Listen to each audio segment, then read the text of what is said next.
Everybody in that town had already decided how her story would end. I know because I was standing right there when they sold her, 18 years old, thin as a fence rail, holding a carpet bag with both hands like it was the only true thing she had left. Folks came out to watch the way they'd come out to watch a hanging. Some of them clucked their tongues and called it a shame. Some of them looked away. Not one of them stepped forward. And then the mountain man came down off his horse. Now, I'd hauled freight up and down this range for 31 years, and I'd heard every ugly thing ever whispered about Sela's wren. So when he paid her price and turned his horse toward that high, lonesome country, I thought I knew exactly what kind of ending this was. I was wrong. I have never in my life been so glad to be wrong about a man. Stay with me, because what happened up on that mountain is the reason I still keep a day book at 70 years old. Some things you write down so you don't forget them, and some things you write down so that, long after you're gone, somebody else remembers there was kindness in the world when it was hardest to find. This is one of those. The bidding had already started when my wagon rolled in, and I remember thinking the crowd sounded wrong. Not loud, that was the thing. A real auction, cattle, tools, a man's foreclosed farm has a rhythm to it, a bright, greedy chatter. This was hushed, people murmuring behind their hands, and up on the loading porch of Halloran's store stood a girl in a gray dress 2 sizes too big, and I understood the quiet then, and I did not like understanding it. My name doesn't much matter to this, but you can call me Josiah. I drove the supply route out of Cutter's Bend up to the mining camps and the scattered homesteads that clung to the high country like burrs to a dog. 31 years I did it. My left knee had gone bad from 31 winters of climbing down off a wagon box wrong, and I chewed matchsticks flat because I'd quit chewing tobacco and my mouth never forgave me for it. And I kept a day book. Little leather thing, greasy at the corners, tucked in my coat. I wrote down weather and loads and who owed me what, but truthfully I wrote down people, faces, things folks said that stuck. My late wife used to laugh at me for it. Said I was the only freighter in the territory who kept a diary like a schoolgirl. I told her a man forgets a road he doesn't drive, and I didn't want to forget the people either. She's gone 11 years now. I still keep the book. I set the brake and climbed down, careful, knee first, and asked old Halloran what in God's name was happening on his porch. Mercer girl, he said, not looking at me. Ada Mercer. Her stepdaddy run up a debt at the faro table and then run himself clean out of the county, left her behind to answer for it. Answer for it how? Halloran finally looked at me, and he was a hard old bird, but there was something sick in his eyes. The Vane brothers hold the paper. They're calling it a marriage arrangement to keep it legal. Dress it up however you like, Josiah. They're selling her to settle what a grown man gambled away. I looked back up at the porch. She wasn't crying. I want you to understand that first, because it's the thing that carved itself into me. A crying girl you can pity and move past. Pity's cheap, and it lets you off the hook. Ada Mercer wasn't giving them that. She stood dead straight with her chin up and her jaw set so tight I could see the little muscle jumping in her cheek, and she stared out over the heads of the crowd at some point on the far mountains like if she looked hard enough she could put herself there instead of here. Both hands wrapped around that carpet bag, knuckles white. That was the only place her fear showed, her hands. The rest of her had decided it would not break in front of these people, and it didn't, and I have met soldiers who couldn't have managed it. Cyrus Vane was running the sail off the porch steps, thumbs in his vest, enjoying himself. His brother Deke leaned against the rail chewing a cigar.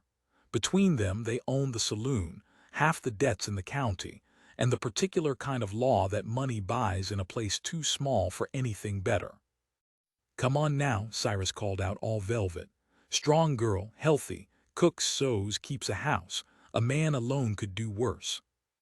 Somebody in the crowd, a woman, God forgive her, said, "Somebody ought to just take the poor thing," in the tone you'd use about a stray dog you had no intention of feeding. And nobody moved. That's the part I put in the day book that night and underlined twice. 40, 50 grown people in that yard. preachers' wives and shopkeepers and men who called themselves Christians on Sunday. Every one of them agreed it was a shame. Every one of them stood on their 2 feet and let it happen. I've thought a long while about the difference between a person who does harm and a person who watches it and clucks, and I've come to believe the second kind outnumber the first about 100 to 1, and that's the only reason the first kind can operate at all. I'll be honest with you since I'm asking you to trust me. I didn't move either. I stood there with a matchstick going to splinters in my teeth, my heart going like a hammer, telling myself it was none of my business, telling myself a broke old freighter couldn't outbid the veins if he sold his own wagon, telling myself all the sensible little lies a coward tells to keep his hands clean and his conscience busy. I'm 70 now and I still owe her an apology for that minute, and I'll never get to pay it, and that's the tax you carry for staying quiet. Then a horse came up the street. I heard it before I saw it, that particular unhurried clop of a big animal that's got nowhere it needs to be in a rush. And the crowd started to part and murmur different now, a new note in the sound, and I turned and saw him. Silas Wren. I knew him the way everybody knew him, which is to say I knew the stories and had spoken maybe 40 words to the actual man across a decade of leaving flour and coffee and lamp oil at the foot of his trail because he'd never once come all the way down for it himself. He was a big man, broad through the shoulders, gone gray early in the beard, though I doubted he'd seen 40. He came down out of the high country maybe 4 times a year, and when he did the whole town seemed to lower its voice. There'd been a wife, years back, that much was true, dead in a fever winter and their child with her, and he'd gone up that mountain after the burying and mostly stayed there. That much was true too. Everything else was invented. They said he'd killed men. They said he ate what he killed. They said he'd gone strange and dangerous up there in the cold and the quiet with the ghosts of his family. Children dared each other to ride to the foot of his trail. Mothers used his name to scare them home by dark. He rode up to the edge of the yard and stopped and looked at the porch for a long moment. Then he looked at the crowd, and I watched 50 people find somewhere else to put their eyes. "How much?" he said, not loud, he didn't need loud. Cyrus recovered fast, I'll give him that. Snake like him doesn't stay startled long. "Well now, didn't expect to see you in company, Wren. It's $140 settles the Mercer debt. In full." $140. I remember the number because I remember doing the arithmetic and realizing it was more cash money than I'd see in a good half a year. And here it was hung on a girl's life like a price tag on a bolt of cloth. Silas Wren got down off his horse. He did it slow, and something about the size of him unfolding down onto the ground changed the air in that yard. He walked up to the porch steps, didn't hurry, didn't swagger, just came, and he reached into his coat and he counted it out. Coin and paper into Cyrus Vane's soft palm, $140, while the whole town held its breath, and I stood there with my ruined knee and my splintered matchstick feeling something climb up my throat that I couldn't name. And here is where every soul in that yard, me included, thought they knew the ending. You could see it move through them. You could see them look at that huge silent man buying a girl half his age and carrying her off alone into country nobody dared follow, and you could see them decide with a kind of comfortable horror exactly what her life was about to become. A few of them looked relieved. It was settled now, not their problem. They could go home to supper and shake their heads at the sad way of the world, and never once ask themselves why not one of them had $140 worth of decency between the lot of them. Cyrus pocketed the money and made some remark I won't repeat, something greasy and pleased with itself, and Deke laughed around his cigar. Silas Wren didn't laugh. He turned and he looked up at Ada Mercer on the porch, and I was close enough to see his face, and I want to tell you what was in it because it's the whole reason I'm telling you any of this. It wasn't hunger. It wasn't triumph. It wasn't even pity, that cheap thing the whole town had been trading in all afternoon. It was grief. He looked at her like a man looking at something broken that he recognized, because he had been broken the same way once and knew exactly what it cost. "Miss Mercer," he said, and it was the gentlest thing I'd heard all day. "I'm not going to touch you. I give you my word on it in front of all these people so they can hold me to it. You'll have your own room and your own door and a bolt on the inside of it. I bought that paper to burn it, not to own you. You're not my wife and you're not my property. You're just a person who needs somewhere to be safe for a while, and I've got somewhere safe, and that's the entire arrangement." He paused, his voice roughened. "You can come with me, or if there's anybody in this county you'd rather go to, you say their name right now and I'll take you to their door instead and never trouble you again." Silence. Ada Mercer looked out at the crowd, at all those faces that had watched her be sold and hadn't lifted a finger. And then she looked back down at the strange, enormous man who'd promised her a door with a bolt on the inside. Nobody said a name. There was nobody to name. That was the loudest thing in the whole yard, that silence where her people should have been. She came down the steps. She came down slow and careful, still holding that carpet bag with both hands, and when she reached the bottom she stopped in front of him and looked up. She barely came to his chest, and in a voice I almost didn't catch she said, "I don't have anything to give you back for $140. "I didn't ask for anything back," Silas said. "Everybody asks for something back." And that broke my heart, that flat little certainty in it, because you could hear how she'd learned it. You could hear every year that had taught her that kindness was a loan and the interest was cruel. Silas Wren crouched down. Big as he was, he got low so he wasn't looming over her, so they were closer to level, and he said quiet enough that only her and I could hear it, "Then I'll be the first man who doesn't. And if I ever break that, you take my rifle off the wall and you point it at me and I won't argue. That's the deal."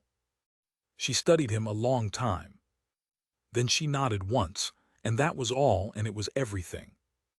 That's where I stepped in, finally, useless old Josiah, a whole minute too late to be any kind of hero. "Wren," I said, "it's 12 miles of hard trail up to your place and there's weather coming off the peaks. My wagon's loaded for the camps, but I can carry you both far as the Sawtooth Split, save the girl a walk on a bad day." And to her gentler, "Miss, I run the supply route. You'll see my ugly face every few weeks, and if you ever want word carried down to anybody, you tell me and I'll carry it, no charge, so help me God." I meant that last part as a penance, and she took it as a kindness, and I let her. And that's another small debt I carry. So they rode with me. That's how I come to know the middle of this, and the end of it, because for the better part of a year, my wagon was the one thread between that mountain and the world, and I paid closer attention to that thread than I've paid to anything in my life. The ride to the Split was mostly quiet. Ada sat between us on the wagon box, straight-backed, still gripping that bag. But I noticed things the way I do, and I wrote them down that night. I noticed Silas Wren had brought a spare blanket rolled behind his saddle, a good clean wool blanket, not a horse blanket, a person's blanket, and about a mile up the road when the wind came down cold off the snowfields, he pulled it around from behind without a word and held it out to her, not draping it on her, not touching her, just holding it out so she could take it or not as she chose. She looked at it a good while. Then she took it. She didn't say thank you. He didn't seem to expect it. I noticed he'd packed food, too, and when we stopped to water the team he set out bread and dried apples and hard cheese on a cloth on the tailgate, and he made a point. I saw him do it, of eating first, taking a bite himself before he pushed the cloth toward her, and it took me a minute to understand why, and then I did, and I had to look at the mountains for a while so my face would behave. He was showing her it wasn't drugged. He was showing her there were no tricks in the food. Somewhere in his life, or in what he'd guessed of hers, he'd learned that a frightened person needs to be shown, not told, and he was showing her. She ate like she hadn't in days. She probably hadn't. At the Sawtooth Split they got down. Silas took the reins of his horse and shouldered his gear, and Ada climbed down with her carpetbag, and before they turned up the foot trail I caught her eye and I said, "First Tuesday of every month, more or less, I'm at the bottom of that trail with supplies. weather allowing. You remember that, Miss Mercer?" "I'll remember," she said. Then the two of them walked up into the trees, the big gray-bearded man and the thin girl in the too big dress, and the last I saw of them that day was her, glancing back once, just once, with an expression I couldn't read and spent a good many miles trying to. I rode in the daybook that night by lantern in the freight camp, sold a girl in Cutter's Bend today. Wren bought her to free her. Nobody believed him. I half don't myself. God let me be wrong. I was wrong. Here's how I found out. 3 weeks later, first Tuesday, I hauled their order to the foot of the trail. It was a strange order, and I remember it exactly because I copied it into the book. Flour, coffee, salt, lamp oil, the usual. And then, a bolt of blue calico, a paper of needles and thread, a woman's shawl, 2 books, whatever the store had, didn't matter which, a tin of peppermints, and a small iron bolt with its own screws, the kind you'd fit to the inside of a door. I stood at the bottom of that trail a while, holding that little iron bolt in my hand, and I understood that the man had meant every word he'd said in that yard, and that not one person in Cutter's Bend would ever believe it, and that it didn't matter a bit to Silas Wren whether they believed it or not. He wasn't doing it for the town. He'd stopped caring what the town thought a long time ago. He was doing it because it was right, and because he knew, from the inside, what it was to be the one nobody helped. Ada came down to meet me that Tuesday alone, which surprised me. Silas had sent her down with the money and a list, on her own, trusted with it, and she came down the trail careful of the loose rock, and I watched her come, and I nearly didn't know her. 3 weeks, that's all, but she'd filled out a little around the face. Eating regular does that fast to a starved young thing, and she wasn't gripping anything with white knuckles. Her hands were loose at her sides. That's the detail I noticed first, being a man who watches hands. Loose hands. A person whose hands have finally decided they don't have to hold on for dear life anymore. "Mr. Josiah," she said. She'd remembered my name. "He says thank you for the quick trip up, and he says," a small hesitation like she was carrying a message she didn't fully understand, "he says if you've got any old newspapers, even months old, he'll pay a penny each. He wants me to have things to read." I gave her every paper in my wagon and wouldn't take the pennies, and she argued, and I let her win by taking 1 penny for the lot so her pride stayed intact, and I have never in my life felt so rich off a single cent. We got to talking, unloading. Little by little, over that Tuesday and the ones that came after, I got the shape of what was happening up on that mountain, and I'll tell it to you the way it came to me, in pieces, because that's how the truest things usually arrive. He'd built her a room, first thing. Before the snow, before anything, a proper little room off the main cabin, its own window, its own door, and that iron bolt on the inside of it just like I'd hauled up. He'd moved his own bed out to the main room. He slept by the stove. She had the walls, the window, the bolt. He never once knocked on that door after dark, and she told me, later, this was, months later, that the first week she'd bolted it every single night and lain awake listening, waiting for the sound of the boards, the turn of the latch, the thing she'd been braced for her whole life. And it never came. And the not coming, night after night, was slowly undoing something in her that had been wound tight since she was a child. He taught her things, and this is the part I loved. He didn't hover and he didn't lecture. He worked, and he let her watch, and when she got curious enough to ask, he showed her. He taught her to set a snare and to read the weather off the peaks and to bank a fire so it'd hold till morning. He taught her to shoot, and think about that a minute.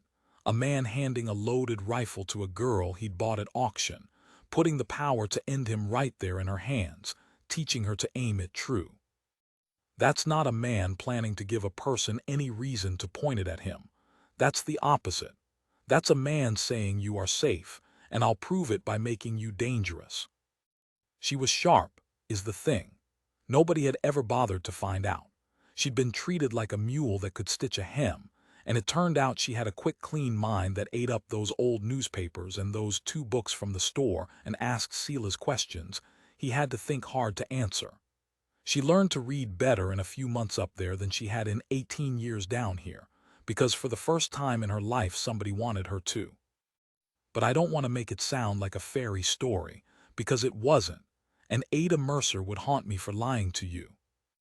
There were bad nights. She told me about one much later, and I'll tell it now because it belongs in part one, because it's where the first part of any real healing actually lives, not in the mending, but in the moment the wound gets touched and everybody finds out whether the trust can hold. About 6 weeks in, she had a nightmare.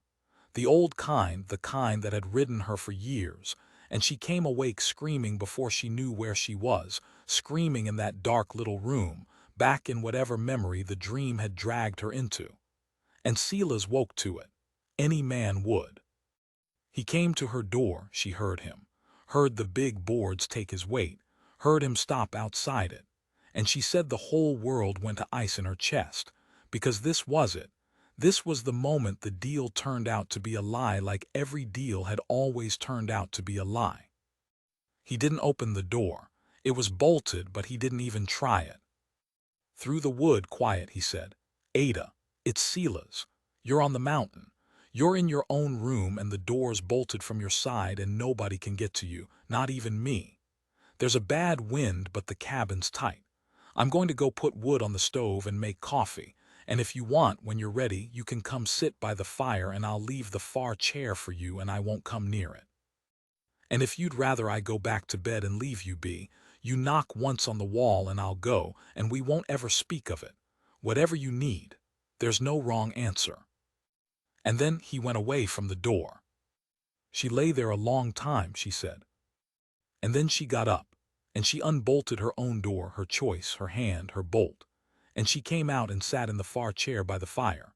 And the huge frightening mountain man who the whole county thought was a monster stayed all the way across the room and drank his coffee and told her, in that low, even voice, about the stars you could see from this mountain that you couldn't see from anywhere else, until the sky went gray and the nightmare let go of her and she fell asleep in the chair. And when she woke, there was a blanket over her that hadn't been there when she slept, laid across her careful and light, and Silas was already outside splitting wood, giving her the room to wake up alone and unwatched.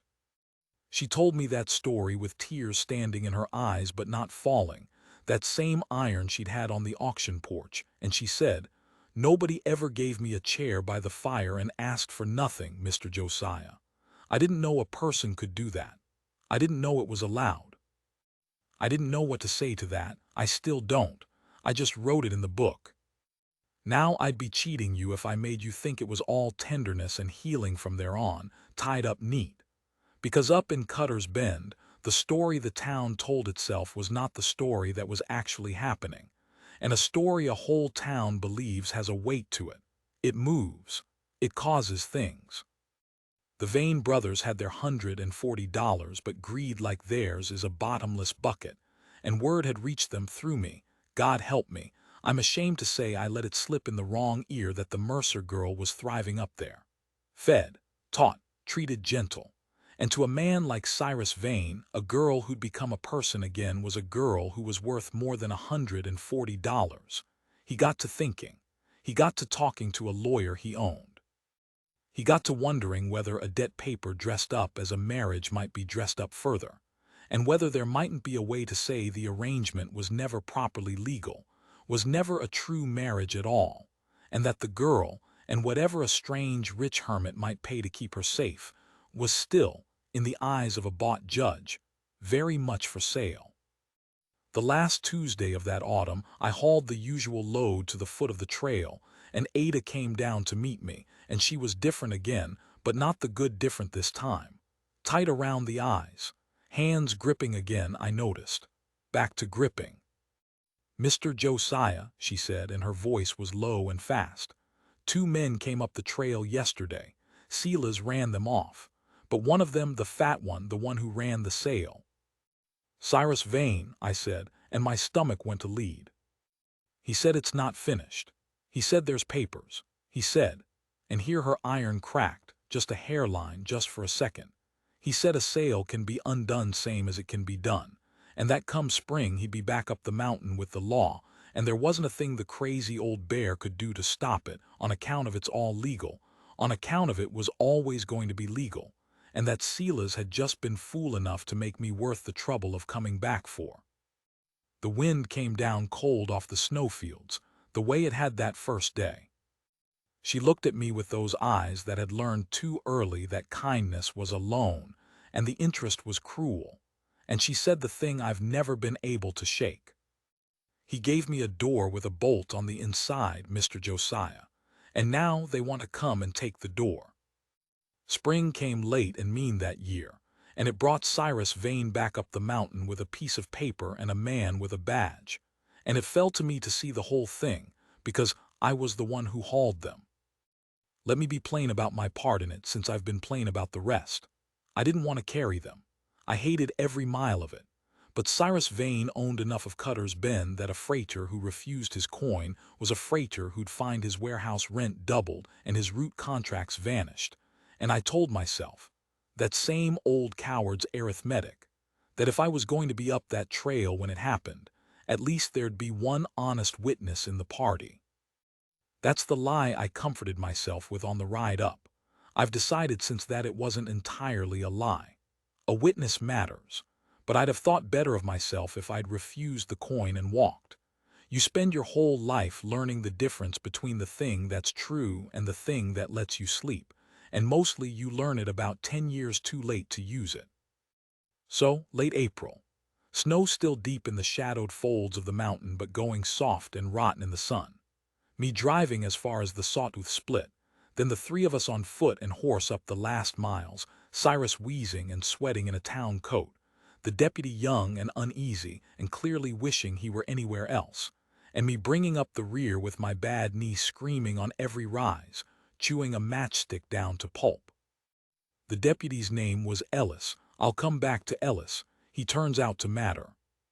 We came up out of the last stand of pine into the clearing where Silas Wren had built his life, and I saw the place proper for the first time, having only ever left goods at the foot of the trail. It was a good place. That's what got me. It was a place a person had made with care. The cabin tight and square, a real glass window catching the morning, a garden plot turned and ready, a lean-to full of split wood stacked straight as soldiers, and off the main cabin, that little added room with its own door and its own window, and I knew whose room it was, and I had to look at the mud a while. Silas was in the yard. He'd seen us come out of the trees, of course. A man like that sees everything on his mountain, and he stood there with his rifle held down along his leg, not raised, just held, and he watched us come. Ada stood in the doorway of her room behind him, not hiding, standing. Cyrus Vane didn't waste time. Men like him think fear is the only tool in the box and they get right to swinging it. "Wren," he called out, breathing hard, mopping his face, "I'll make this easy on you. That girl's sale was never a lawful marriage, no preacher, no license. No vows, which makes the whole arrangement a simple debt transaction, and a debt transaction can be voided and reissued at the holder's discretion." He flapped the paper. "I hold the discretion. Judge Aldous signed off this morning. She comes back down with us today. Now I'm a reasonable man. You've clearly grown attached. There's a number that makes this go away and lets you keep your—" he smiled, and it was the ugliest thing I saw that whole year, "your arrangement." I watched Silas Wren's face and it didn't change. That was the frightening thing about him, I'd realized. He didn't flare up. He went still. The stiller he got, the more dangerous he was, and right then he went still as stone. "What's the number?" Silas said. "Now you're talking sense. 400, in coin, and she's yours free and clear, papers burned, my word on it." "Your word," Silas said flat. "My word." And here it comes, the heart of it, the morally heavy thing, the moment I've turned over 10,000 times in my daybook and in my old head on sleepless nights. Because I watched Silas Wren think about it. I want you to know that. I watched him actually weigh it. He had the money, nobody knew where his money came from. Some said a claim he'd struck years back and never worked out, and it didn't matter, he had it. And I watched the arithmetic move behind his eyes. $400 to make the monster go away.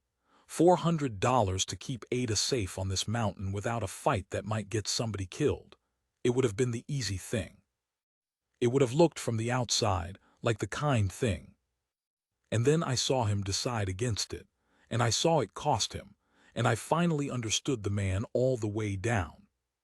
Because if he paid, he was agreeing to the terms. He was agreeing that Ada Mercer was a thing that could be bought and sold, and that the only question was the price and who held the coin. He'd have been buying her a second time. And the whole thing he'd built up here, the room, the bolt, the chair by the fire, the rifle he'd put in her hands, the whole thing was one single sentence spoken over and over in 100 quiet ways. You are not for sale. You were never for sale. The sale was the lie, and I bought the paper to burn the lie, not to become a better-mannered owner of you. If he paid Cyrus Vane $400, he unsaid all of it. He'd keep her body safe on the mountain and hand back the one thing it had taken all winter to give her, which was the knowledge that she was a person and not a price. He couldn't do it, not because he was proud, because he loved her too well to lie to her that way, even to keep her. That's the heaviest kind of decision. There is the kind where the loving thing and the safe thing point in two different directions, and you have to choose, and you might lose everything on the choosing. No, Silas said. Cyrus's face went dark. No, you'd rather I take her then, because that paper's lawful, Wren, and this here's a sworn deputy, and if you raise that rifle you're a dead man, and she goes down the mountain anyhow, only now over your corpse. Think, you old fool. I said no to your number, Silas said. I didn't say no to her leaving. And he turned, slow, deliberate, giving Cyrus his back, which took a kind of nerve I don't have, and he looked at Ada in the doorway and he said, Ada, this is yours to answer, not mine. It was always yours. That's the whole thing I've been trying to say to you all winter. He can wave his paper, but a paper can't decide a person. Only the person can. So I'm going to ask you in front of the law and in front of Josiah who will carry the true word of it down to town whatever happens here. Do you want to go, or do you want to stay? And Ada, you understand me, if you say go, I'll saddle a horse and pack you provisions and give you every dollar in that cabin, and you'll never owe me a thing and I'll never come looking. And if you say stay, then I will stand in this yard between you and any man who tries to take you, and we'll see what happens. But it's your word, not his, not mine, yours. The clearing went dead quiet. Even the wind held off. I remember a bird somewhere in the pines and nothing else. And Ada Mercer stepped out of the doorway. She came down into the yard, that same careful walk I'd watched come down the auction steps, and down the mountain trail 100 times, except it wasn't the same at all, because the girl who'd come down the auction steps had held a carpetbag with white knuckles and stared at the far mountains to survive the moment. And this woman walked into the middle of a yard with a sworn deputy and a rich, cruel man and a loaded rifle in it. And she wasn't gripping anything, and she wasn't staring past it. She was looking Cyrus Vane dead in the face. Mr. Vane, she said, clear, steady. You sold me on the porch of Halloran's store in front of the whole town, and not one of them lifted a hand, and I have thought about that every day since. And the thing I keep landing on is this. You can only sell a person who somebody believes is a thing. That's the trick of it. You need everybody standing in that yard to agree, deep down, that a girl is property, or the whole business falls apart. She took another step. Well, I know something now I didn't know then. He taught it to me, though he'd tell you I taught it to myself, and maybe that's the same thing. She didn't look at Silas. She kept her eyes on Cyrus. I'm not a thing. I never was. You can't undo a sale because there was never anything real to sell. You sold my stepfather's debt and dressed it in my body, and I was too beat down that day to say what I'm saying now, which is that his debt was never mine, and my life was never his to gamble, and it is for God's own cert, not yours, to auction twice. Cyrus started to bluster. She talked right over him, and her voice never rose, and that was somehow worse for him than shouting. Here's what's going to happen. That deputy is going to ask himself whether Judge Aldous' paper can lawfully compel a grown woman of 18 years, unmarried and in debt to no one, to go anywhere against her stated will. Because I never signed a marriage, Mr. Vane, you said so yourself. You were so proud of the loophole. No marriage. Which makes me a free unmarried woman who owes you nothing, standing on private land, telling a lawman I do not consent to be removed. And that deputy is going to have to decide, right here, in front of a witness who keeps a book. She flicked her eyes to me, and I swear my old heart cracked clean in two, whether he's a lawman or your errand boy. Everybody looked at Ellis. Poor young Ellis. He'd gone pale as milk. He was maybe 22, and he had a badge that Cyrus Vane's money had a lot to do with, and he stood there in that mountain clearing with the whole thing resting on him. And I watched a young man discover in real time what kind of man he was going to be for the rest of his life. He was quiet a long moment. Then he took the paper out of Cyrus's hand, took it, gentle but firm, and he read it again, slow. And I could see he was reading it honest this time, not the way you read a thing you've already decided to obey. Mr. Vane, Ellis said, and his voice shook and then steadied, this here compels the transfer of a debt. It don't say one word about compelling a person. I read it 3 times now and it can't because there's no lawful way to write it, on account of we don't do that anymore, on account of there was a whole war about it. He swallowed. The lady says she's free and owes you nothing and won't come. I don't see what's here for me to enforce. I think this is a matter for the county court, and I think if you drag it there, that gentleman's book, me again, God, and my sworn account are both going to say the woman was of sound mind and stated plain she was nobody's property. And I don't believe Judge Aldous wants that read out in an open court with folks watching, sir. I truly don't. I have carried a lot of ugliness down that mountain in 31 years. It was the great privilege of my life to carry that down instead. Cyrus Vane raged. Of course he did. He threatened Ellis's badge and my contracts and Silas's life, and he went red and then purple, and none of it mattered anymore, because the one thing his whole trick depended on, everybody agreeing, deep down, that a person could be owned, had just been refused out loud by the one person it was being done to, and confirmed by the one man with a badge, and witnessed by an old freighter with a book. You can't sell a thing once the room decides it isn't a thing. The auction was over. It had been over the second Ada stepped out of that doorway, really. The rest was just Cyrus Vane finding out.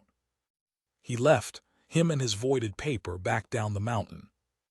And I made him walk it too, told him my wagon was full, and he could catch me at the split if his town shoes held out, which was petty of me, and which I enjoyed with my whole entire soul. I stayed up top a while after to rest the team, and because I didn't want to leave just yet.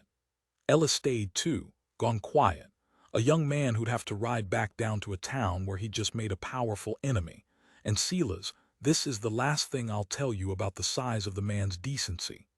Silas took Ellis aside and thanked him, and I found out later, gave him the name of a rancher 2 valleys over who was hearing an honest hand and never bought a lawman in his life. Gave the boy a door of his own to walk through, in case Cutter's Bend closed all of theirs. Ellis took that job by summer. Last I heard he's a foreman now with a wife and a straight back. You do one right thing in a clearing on a hard spring morning, and it goes on and on down the years, and you never even see where it lands. Before I drove down, I had a minute alone with Ada by the wagon while Silas saw to the horses. She was different again. I keep saying that, but it's the truest thing about the whole year that she kept becoming, and this last difference is the one I've never found the good words for. She was calm. Not the frozen calm of the auction porch, the calm that's just fear holding its breath. A settled calm. The calm of a person who has finally, after 18 years, planted both feet on ground that belongs to her. You didn't leave, I said. Fool thing to say. I said it anyway. No. You could have. He meant it. He'd have given you the horse and the money and let you go. I know he meant it. She looked back toward the cabin, toward the big gray man bent over a horse's hoof, and something moved across her face that I won't try to name because it wasn't mine to name and because some things you write in a book are for God and not for readers. That's why I stayed, Mr. Josiah, not because I had nowhere to go. He made sure I had somewhere to go. I stayed because for the first time in my whole life, staying was mine to choose, and I chose it. She was quiet. The door's got a bolt on the inside. Some nights I still throw it out of the old habit, but I've come to understand the bolt was never the point. The point was that it opens from my side. I didn't have anything to say to that either. I've spent the years since trying to earn the right to have heard it. I climbed up on the wagon box, knee first, careful, and took up the reins, and I looked down at her one more time. This woman I'd watched become herself across a single hard mountain year, and I said the only true thing I had. "First Tuesday of the month," I said, more or less, weather allowing. "We'll be here," she said. And she smiled, a real one, the first full one I ever saw off her, and it changed her whole face, and I clucked to the team and rolled down out of that clearing with my old chest full to aching, and I did not look back, because some pictures you want to keep exactly as they are, and I already had that one, her standing in the yard with loose hands and both feet on her own ground, and I did not want to spoil it with a lesser last glimpse. I keep a daybook still. 70 years old and my hand shakes and the root belongs to a younger man now. But I keep it. And on the inside cover, where a man puts the thing he most wants not to forget, I copied out what she said in the yard, so I'd have it when my memory starts to go the way an old man's does. You can only sell a person who somebody believes is a thing. I think about the 50 people in that yard who believed it, or found it easier not to disbelieve it. I think about myself standing among them with a matchstick in my teeth, a full minute too slow. And I think about one strange, lonely man who never believed it for a second, who came down off his mountain and paid a girl's whole price just to set it on fire, and who then spent a year proving, in 1,000 quiet ways, that the price had been a lie the whole time. They're still up there, far as I know, older now, the garden's bigger,